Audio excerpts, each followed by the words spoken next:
25வது சர்க்கம். சீதையின் மனச்சோர்வு. இவ்வாறு கருணையற்ற அரக்கிகளின் மனத்தை புண்படுத்தும் பலவிதமான கடுஞ்சொற்கள் பேசுவதைக் கேட்டு ஜானகி அழுதாள். பருத்த நகில்களை கண்ணீரில் மூழ்க செய்து சிந்தையில் ஆழ்ந்தவளாய் சோகத்திற்கு எல்லையற்றவளாய் காணப்பட்டாள். அவள் அரக்கியை மிரட்டலுக்கு அஞ்சி நடுநடுங்கி முகத்தில் நிறமிழந்து புயலில் வாழை மரம் பூமியில் விழுந்தது போல்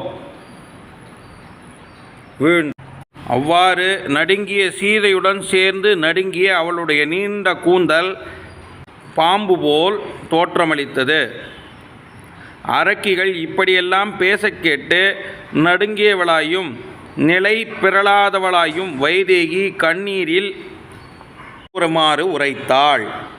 மானிட பெண் அரக்கனுக்கு மனைவியாவுதல் நீ தகுதியற்றது. எல்லோரும் இஷ்டப்படி என்னை கடித்து தின்றுவிடுங்கள். உங்கள் வார்த்தைப்படி செய்தாகிவிட்டது.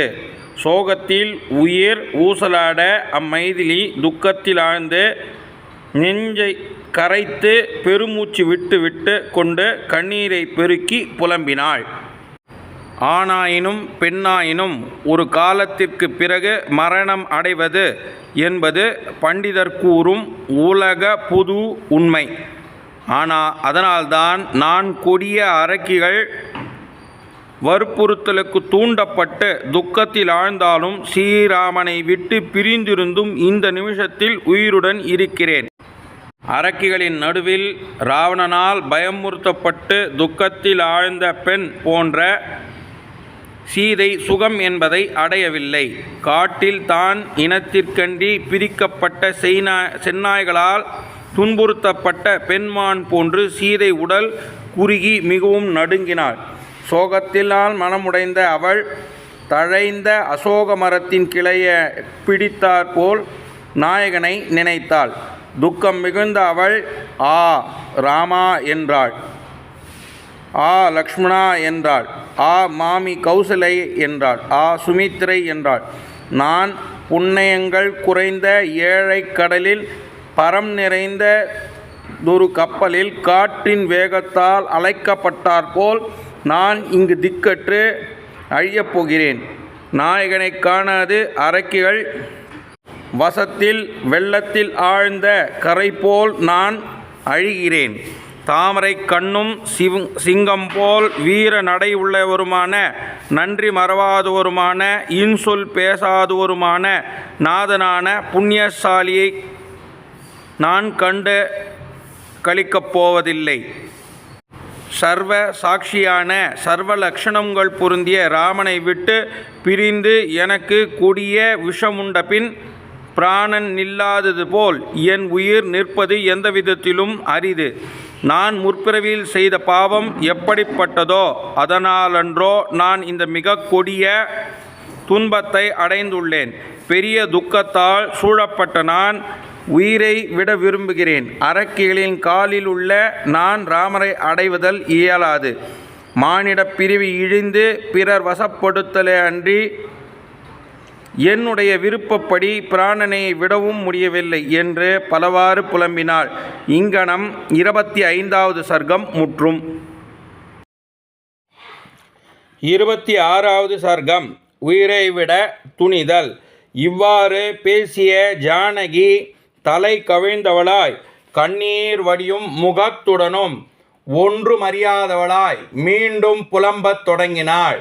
பித்து பிடித்தவள் போலும் புத்தி இழந்தவன் போலும் வெறி கொண்டவள் போலும் துக்கத்தில் ஆழ்ந்து மிகவும் சிரமப்படுபவள் போலும் துக்கத்தை போக்குவது என்று அறியாத போதிலும் தரையில் விழுந்து புரண்டும் குதிரைகள் போலும் ராகவனுக்கு தெரியாத சமயத்தில் காமரூபியான ராட்சசன் ராவணன் என்னை துன்புறுத்தி நான் கதற கதற தூக்கி வரப்பட்டேன். அரக்கிகள் வசமாகி கடுமையாய் மிரட்டுவதாலும் துன்பத்தில் ஆழ்ந்து வேதனைப்படும் நான் இனி உயிருடன் இருப்பதில் விருப்பமில்லை.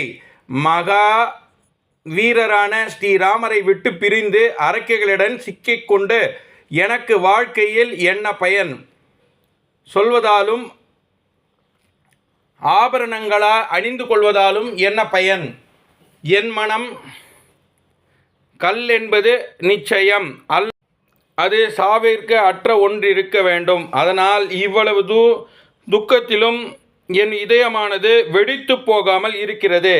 ராமரை விட்டு பிரிந்து சிறிது நேரமாவது, ஒரு கணமாவது நான் பிரிந்திருந்தால் இந்த துன்பமானது எனக்கு ஏற்பட்டிருக்கலாம். நான் ராமனை விட்டு பிரியாமல் இருக்கும் பொழுதே அசத்தையானவளும் பெருமை இழந்தோளுமான என்னை சுட வேண்டும். கடல் சூழ்ந்த பூமிக்கு நாயகரும் பிரியமானவர் பேசுபவருமான பிராணநாதரை விட்டு பிரிந்த பின் எனக்கு வாழ்வில் சுகத்திலும் என்ன அக்கறை? என்னை வெட்டட்டும் அல்லது விழுங்கட்டும், எப்படியாவது நான் சரீரத்தை விட்டுவிடப் போகிறேன். கணவனை விட்டு இந்த துன்பத்தை நெடுங்காலம் என்னால் சகிக்க முடியாது. திருடனும் வெறுக்கத்தக்கவனுமான ராவணனை நான் இடது காலாலும் தொடமாட்டேன். அப்படி இருக்க அவனை விரும்புவேனா? கொடிய சாபத்தால் என்னை இச்சிக்க துணிந்த இவன் நான் இகழ்ந்த நிராகரித்த உணரவில்லை. உன்னையும் தன்னையும் உணரவில்லை, தன் குலத்தையும் உணரவில்லை. என்னை வெட்டினாலும் பிளந்தாலும் துண்டு துண்டாக்கி போட்டாலும் எரிகின்ற தீயிலிட்டு வாட்டினாலும் ராவணனை நான் கண்டு கொண்டு போவதில்லை. நீங்கள் நெடுநேரம் குமுறுவதால் என்ன பயன்? ராகவர் அறிவுமிக்கவர், நன்றியுள்ளவர், அழகுள்ளவர், ஒழுக்கம் படைத்தவர். அப்படிப்பட்டவரிடம் என்னிடம் இரக்கமில்லாமல் போனது என்னுடைய புண்ணியக்கேட்டினால் என்று கருதுகிறேன்.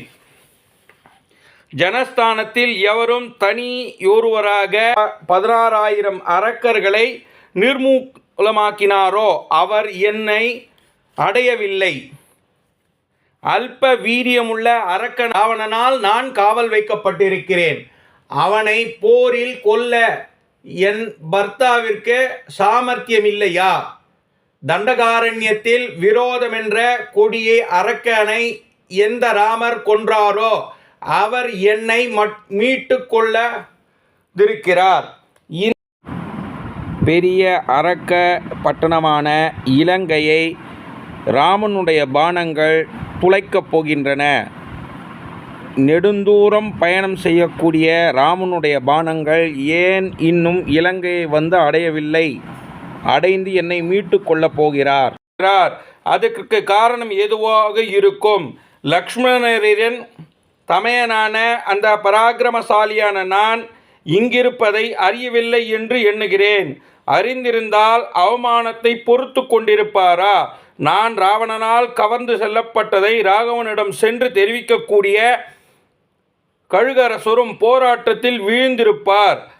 அந்த ஜடாயுது வயதானதாலும் ராவணனுடன் துவந்து யுத்தத்தில் தோல்வி பெற்ற போதிலும் என்னை காப்பாற்றுவதற்காக பெரிய தீர செயலை அவரால் செய்யப்பட்டது.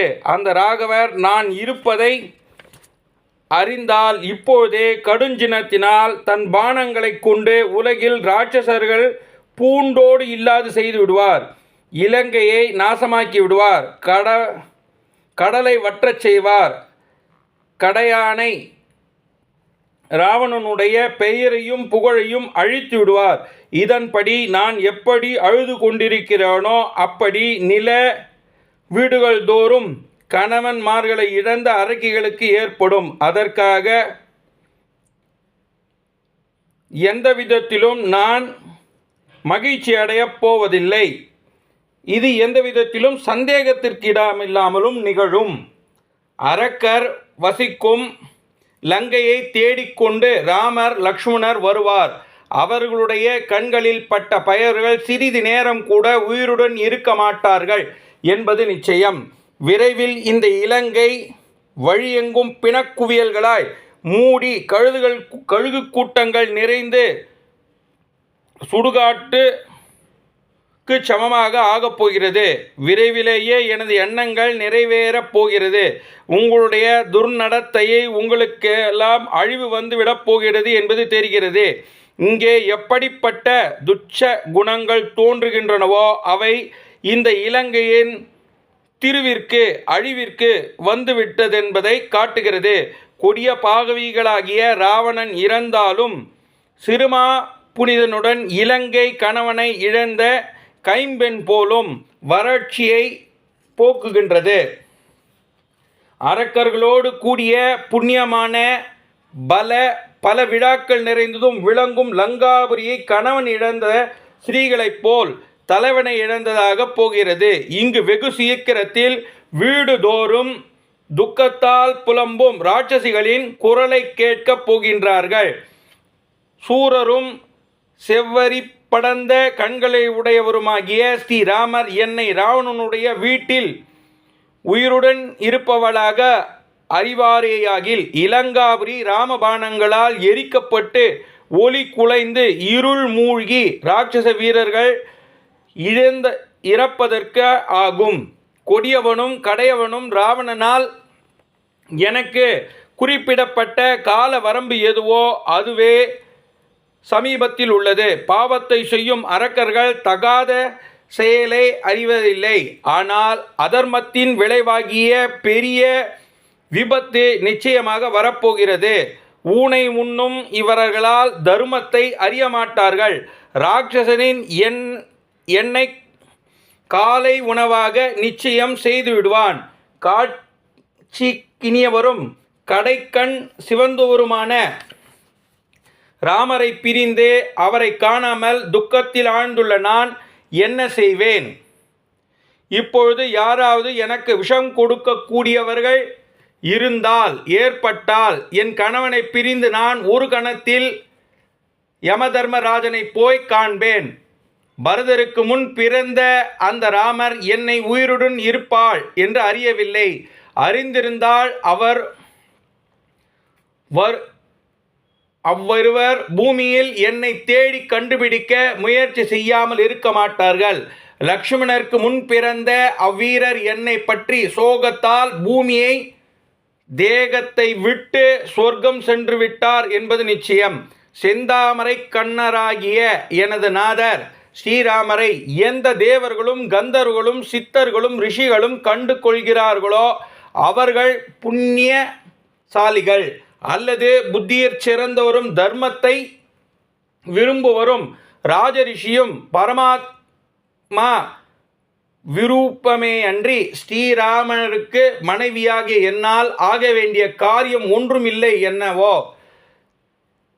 கண்ணெதிரில் பிரீத்தி உண்டாக்கும் கணவனை காணவில்லை.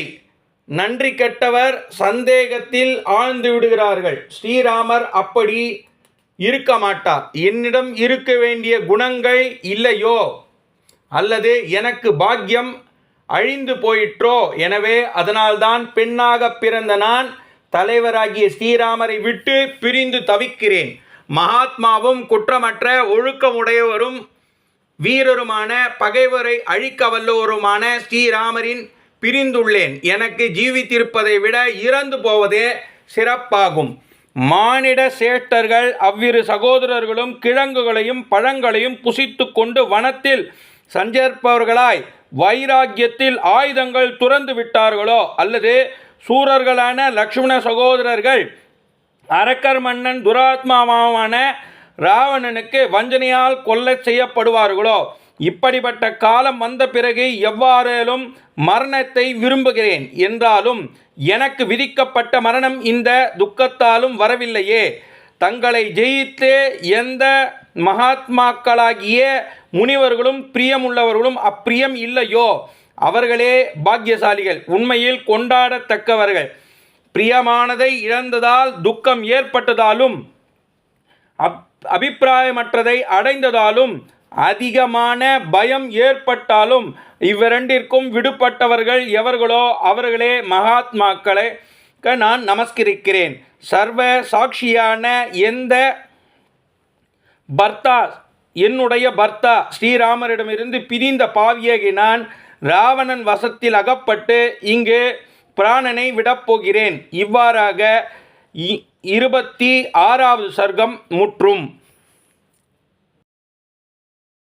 27வது சர்க்கம். இவ்வாறு சீதை சொல்லக் கேட்டதும் அக்கொடிய அரக்கிகள் கோபத்துடனும் ஆவேசத்துடன் கொண்டனார்கள்.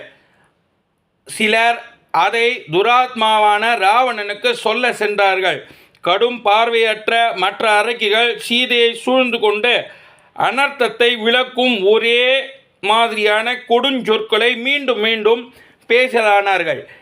ஈவானவளே, பாவம் செய்த துணிந்தவளே, சீதையே, இன்றே இப்பொழுதே ஊனை அரக்கிகள் இஷ்டப்படி புசிக்கப் போகிறாள். ஈவான அவர்கள் அங்கனம் மிரட்டப்பட்ட சீதையைக் கண்டு இறங்கி அப்பொழுது துக்கத்தில் எழுந்தவரும் பெரியவளும் ஞானியும் திரிஜடை என்ற ராட்சச அரசர்களிடம் அரக்கிகளிடம் பின்வருமாறு உரைக்கலானாள். பாவிகளே, நீங்கள் என்னை புசியுங்கள். ஜனகருடைய பிரியமான புத்திரியும் தசரருண மருமகளுமான சீதையை புசிக்காதீர்கள். இப்பொழுது என்னால் ஒரு கொடிய கனவானது காணப்பட்டது. மயிர்கூச்சு உண்டாகிறது. அது அரக்கர்களை அழிவையும் இவளுடைய கணவரின் வெற்றியையும் உரித்தாக்குகிறது. திரிஜடை இப்படி சொன்னதும் சினம் போகியிருந்த அரக்கிகள் அனைவரும் பயந்து திரிஜடையை பார்த்து, இரவில் நீ கண்ட கனவே எத்தகையது, விளக்குகாக கூறு என்றார்கள். திரிஜடை அரக்கிகளை வாயிலிருந்து வந்த வார்த்தையை கேட்டதும் விடியற்காலை வேளையில் தான் கண்ட கனவை பற்றி செய்திகளை தெரிவிக்கலானாள். ராகவன் வெள்ளையான பூமாலையும் வெண்பட்டாடையும் அணிந்து கொண்டு யானை தந்தத்தால் செய்த ஆயிரக்கணக்கான அம்சங்களால் தாக்கப்பெற்ற ஆகாய மார்க்கத்தில் செல்லும் தெய்வீக சக்தி வாய்ந்த பல்லக்கில் லக்ஷ்மணருடன் உட்கார்ந்து கொண்டு வரக்கண்டேன். வெள்ளை ஆடையுடுத்தி சீதை என்னால் கனவில் இப்பொழுது காணப்பட்டாள். அவள் கடல் சூழ்ந்த ஒரு வெள்ளை மலையின் மேல் சூரியனுடன் கூடிய பிரகாசத்தை போல் ராமருடைய கூடியிருக்க கண்டேன். 4 தந்தங்கள் ஒரு பெரிய மலை போன்று விளங்கிய யானையின் மேல் ஏறிக்கொண்டு லக்ஷ்மணர்களுடன் உலா வருவதை நான் கண்டேன். வெள்ளை மலை வெள்ளை ஆடை அணிந்து அவ்விரண்டு நரசிரேஷ்டர்களும் தங்கள் தேசத்தில் காத்திருந்த அனைவரையும் காண்பதற்கு பிரகாசம் கொண்டு ஜானகியை வந்தடைந்தார்கள். ஸ்வேத பர்வதத்தின் உச்சியில் ஆகாயத்தில் நாயகன் வீற்றிருந்ததை யானையின் முதுகில் ஜானகி ஏறிக்கொண்டிருந்தாள். பின்பு கமலக்கண்கள் படைத்த அவள் நாயகருடைய மடியில் மேலே கிளம்பி தன் கையால் சூரியனையும் சந்திரனையும் தடவுவதாக நான் கண்டேன். பிறகு அவ்விரு ராஜகுமாரர்களும் சீதையுடன் அச்சிறந்த யானை இலங்கைக்கு நேராக மேலே வந்து நின்றது. சீதையுடன் லக்ஷ்மணனும் ராமனும் 8 ஜதை வெள்ளை காளைகள் பூட்டிய தேரின் மேலேறிக்கொண்டு இங்கு சுயேட்சையாக வந்து சேர்ந்தார்கள். எச்செயலும் எளிதில் புரியும் அந்த ராமனால் அசையும் பொருள் அசையா பொருளுடன் உலக அண்டங்களும் பயங்கரமாக விழுங்கப்பட்டதை நான் கண்டேன். பார்க்கடலின் நடுவில் வெண்மையான ஒரு மலை மேலே கிளம்பிற்று.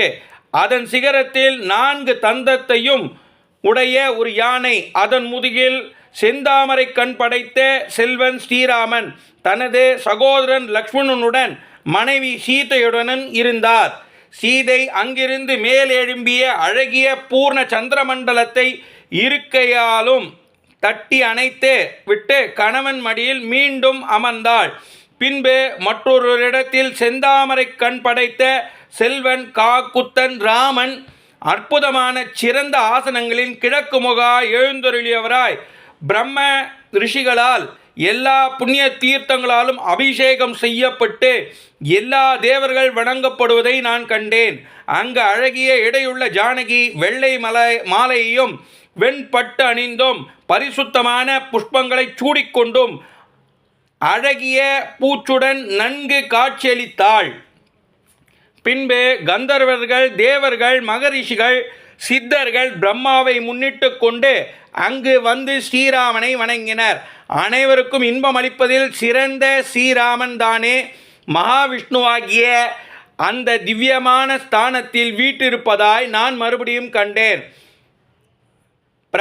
பரபிரம்மமாகிய பரத்தத்துவமாகிய சிறந்த ஞானஸ்வரூபியுமான தவமே உருவாக கொண்ட அனைத்திற்கும் வித்தையும் அனைத்திற்கும் உயர்ந்த உறைவிடமான காரணமாயும் சங்கு சக்கரமூடத்துடன் திரிபவனாயும் செல்வ நாயகனும் தாமரை இதழ் போல் பரந்த கண்கள் உடையவனுமான சீவத்சம் என்றும் மறுவை மார்பில் உடையவனாயும் உயர்ந்த நலங்கொண்டவனாயும் வெல்ல முடியாதவனுமாயும் சுவாஸ்வதனாயும் நிலையானவனாயும் மகாதேஜஸ்வியும் சர்வலோக நாயகனும் உள்ள விஷ்ணுவாக ரகுநந்தன ராமன் விளங்குகிறான்.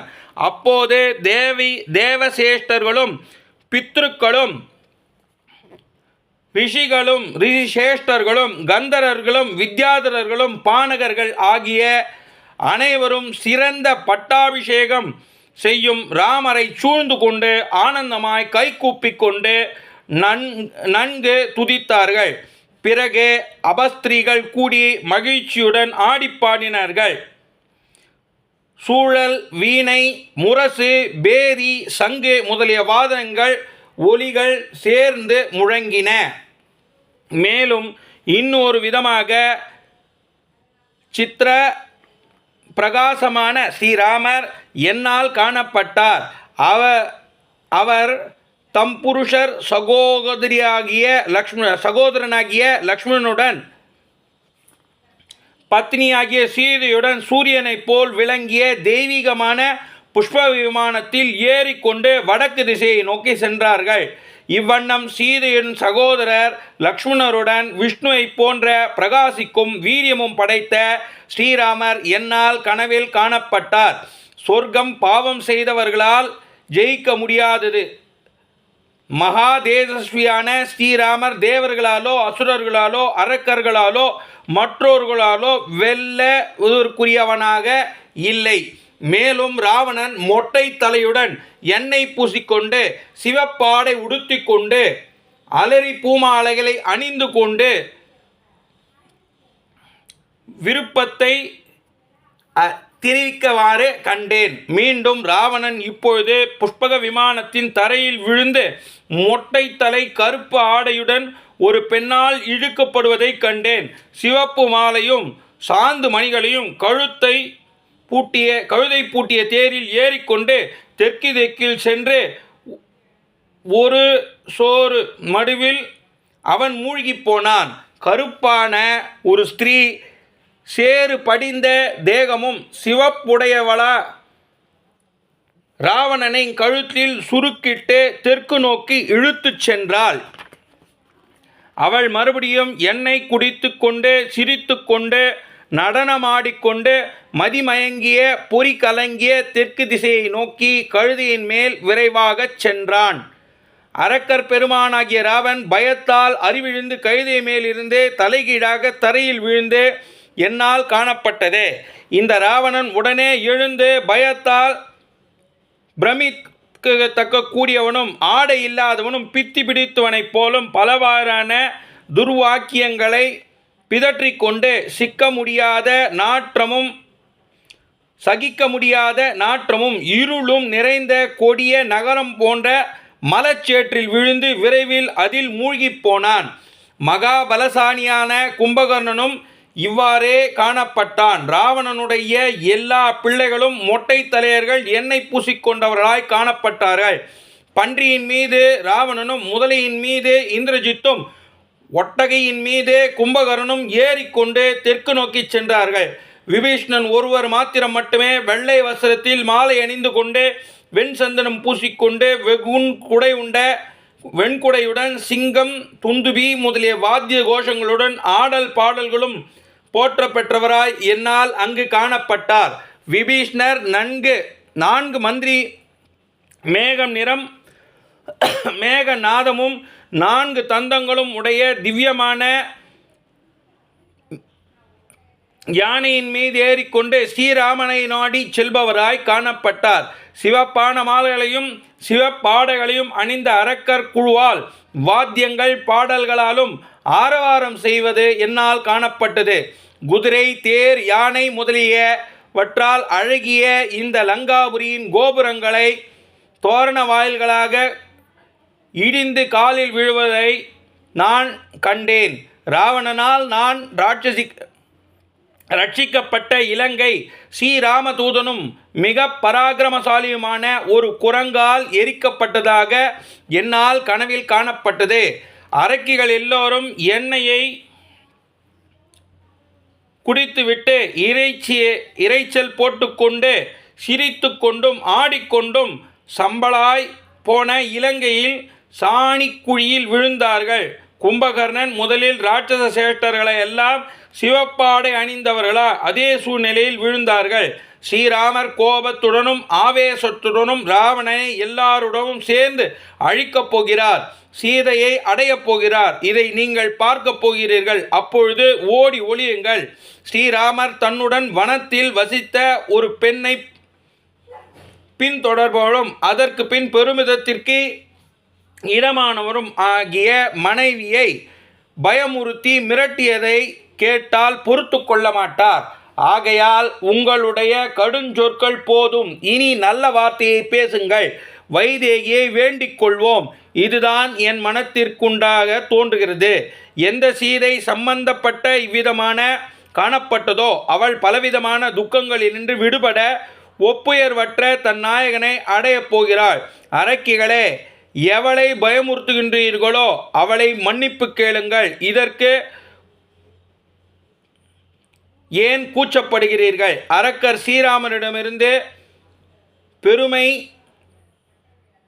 விபத்து தெரிவிக்கப்பட்டதென்பது நிச்சயம். அரக்கிகளே, ஜனக மகாராஜ புத்திரியும் மைதிலி பணிந்தவர்களிடம் பணிவு காட்டுவாள். இதில் சந்தேகம் இல்லை. பெரிய ஆபத்தென்று காப்பதற்கு அவளுடைய அருள் போதும். விசாலாட்சியான அவளுடைய உறுப்புகளில் அணு அளவேனும் எங்கும் லட்சணங்கள் குறைவை நான் காணவில்லை. விமானத்தில் வீட்டருந்த உள்ள நான் இந்த தேவியை கண்டபொழுது துக்க மனத்துக்காக இவள் தூக்கத்தால் சாயல் குன்றியிருந்தது மாத்திரம் அவளுக்கே துக்கமாய் தோன்றிற்று.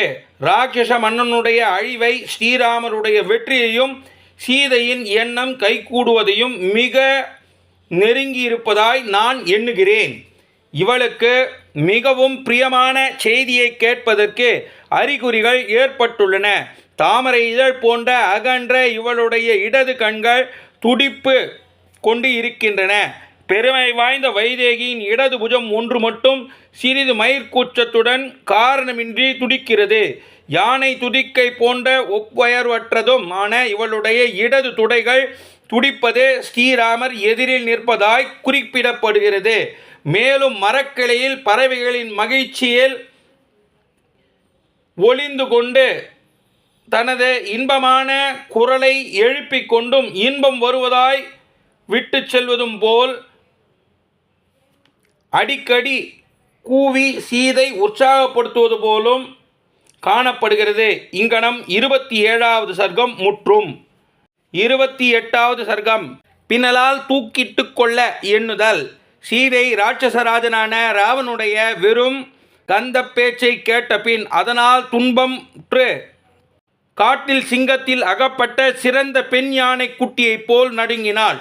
சீதை அரக்கிகளின் சிக்கிக்கொண்ட அதனால் பயந்தவளாயும் ராவனுடைய சொற்கள் மிகவும் உள்ளப்பட்டதாயும் மனிதர் இல்லாத நடுக்காட்டில் விடப்பட்ட இளம் பெண்ணை போலும் பிதற்றி புலம்பினாள். உலகில் காலம் வராமல் சாவு வருகின்றது என்பதே பெரியோர்கள் சொல்லுவார்கள். இது மிகவும் பொருத்தமாய் உள்ளது. ஆகையால் தான் நான் இவ்வாறு பயமுறுத்தப்பட்ட பாவியாகியும் கன நேரமாயினும் உயிரை விடப்போகிறேன். சுகத்தை இழந்த அதிகமான துக்கத்தால் நிறைந்த எனது இருதயம் அசைவற்றிருக்கிறது. ஒரு மலையின் வஜ்ராயத்தால் அடிக்கப்பட்ட 1000 சுக்கலான துகள்கள் போல் சிறிதும் சிதறிப்போகாமல் இருக்கிறது. ஒரு துவஜனில்லாதவனும் எப்படி சூத்திரத்தை கொடுத்து சம்மதியானோ அப்படி இந்த ராவணனுடைய எண்ணத்திற்கு நான் சம்மதிக்க இயலாது. ஆகையால் கொடிய பார்வையுள்ள ராவணன் கொல்லப்படுவதைக் காட்டிலும் நான் உயிரை போக்கிக் கொள்வதில் குற்றமில்லை என்பது நிச்சயம். உலகநாதராகிய அவர் வராமல் போனால் கருப்பையில் சிக்கிக்கொண்ட 5 துண்டில் வெளிப்படுவது போல் கொடியவனான ராட்சச மன்னன் எனது உறுப்புகளை கூரான ஆயுதங்களில் விரைவில் போகிறான். அரசனும் தங்கிழைத்த ஒரு திருடன் மரண தண்டனைக்குள்ளாகி கட்டுண்டிருக்கையில் ஒரு இரவை கழிப்பது எவ்வளவு துக்கமுண்டோ அப்படி விமானத்தில் கொண்டு வரப்பட்ட நான் எனக்கு 2 மாதங்கள் வெகு நீண்ட காலமாக காணப்போகிறது. ஐயோ, இது பெருங்கஷ்டம். ஹா ராமா, ஆ லக்ஷ்மணா, ஆ சுமித்ரா, ஆ ஸ்ரீராமா, மாதவா. பெருங்கடல் புயற்காட்டினால் தாக்கப்பட்ட மரக்கலம் போல் பாக்கியங்கள் குறைந்தவளாய் நான் இங்கு காணப்படுகிறேன். வலிமை மிக்க அரசகுமாரர்கள் இடியால் கொல்லப்பட்ட சிங்கங்களைப் போல் மான் வடிவம் தாங்கிய வந்த அரக்க பிராணியால் என்னை கருதி நிச்சயமாய் கொல்லப்பட்டிருக்க வேண்டும். அப்போது காலரூபியான யமன்தான் மான் வேஷம் பூண்டு பாக்கியம் குறைந்த என்னை ஆசை காட்டி மயக்கிவிட்டான். அதனால் மதியிழந்த நான் லக்ஷ்மணரின் தமயமான பிராணநாதனை லக்ஷ்மணன் என்னை விட்டு பிரியும்படி செய்தேன். ஹே ராமா, சத்யவிரதா, நெடுந்தோளா, முழுமதி முகத்தாய், உயிருக்கிலக்கணத்திற்கும் பிரியாததையும் சத்தையும் செய்யும் நீர், அரக்கர்களால் நான் கொல்லப்பட இருப்பதை அறியவில்லையா? உம்மையன்றி வேறு தெய்வத்தை நான் அறியாமல் இருப்பது பதிவிரதையும் அனுஷ்டிப்பதையும் பெருமையாக கொள்கிறேன். தரையில் படுவதும் தர்மத்தில் நிலைத்திருக்கும்படியாகவும் ஆகிய இதுவெல்லாம் நன்றி கெட்ட மனிதர்களுக்கு செய்த உதவி போல் பயனற்றாகிவிட்டது. உம்மை விட்டு பிரிந்து இளைத்து உடல் வெளுத்து உம்மை இனி காணப்போகுவனோ என்று எண்ணம் தோன்றுகிறது. என்னுடைய ஆசை துறந்தமையால் நான் இருப்பதால் என்ன தர்மம் அனுஷ்டானங்கள் ஸ்ரீராமருக்கு நான் ஏக பத்னி என்கிற அபிமானமும் வீணாகிவிட்டது. நீர் பிதாவின் கட்டளையை நியமப்படி நிறைவேற்றிவிட்டு வனவாச விரதத்தை பூர்த்தி செய்தவ வனத்திலிருந்து திரும்பி செய்ய வேண்டியது செய்து முடித்தவராய் அச்சமற்றவராய் விசாலமான கண்கள் படைத்த ஸ்ரீகளுடன் இன்புற்றிருப்பீர் என்று எண்ணுகிறேன். ஸ்ரீராமா, நானே உம்மிடத்தில் ஆசை வைத்து கடைசியில் பாக்கியம் குறைந்தவளாய் தவத்தை வீரத்தையும் வீணாக்கிய உயிர் துறந்து உறுதி பூண்டவளாய் இப்பொழுது பிராணனை விடப்போகிறேன். அப்படிப்பட்ட நான் விஷத்தாலோ கூரிய வாளாலோ உயிரை விரைவில் விட விரும்புகிறேன். ஆனால் அரக்கன் வீட்டில் விஷத்தையோ வாளையோ எனக்கு கொடுப்பார்கள் எவரும் இல்லை. சீதை இப்படி பலவாறு புலம்பி உடல் நடுங்கி புலர்ந்து எல்லாவற்றிலும் ஸ்ரீராமரை நினைத்து கொண்டு புத்தியில் ஒரு சிறந்த அணுகினாள். இப்படியெல்லாம் பல எண்ணங்களை எண்ணி சோகத்தில் வெதும்பிய சீதை தலைப்பின்னலை கையில் வைத்து கொண்டு நாம் பின்னலால் தூக்கிலிட இட்டுக்கொண்டு விரைவில் யமுனுடைய மூலஸ்தானத்திற்கு செல்கிறேன் என்று இங்கனம் எண்ணி மெதுவாக அங்கங்களுடைய அவள் அம்மரத்தின் கிளையை பிடித்து கொண்டு நின்றாள்.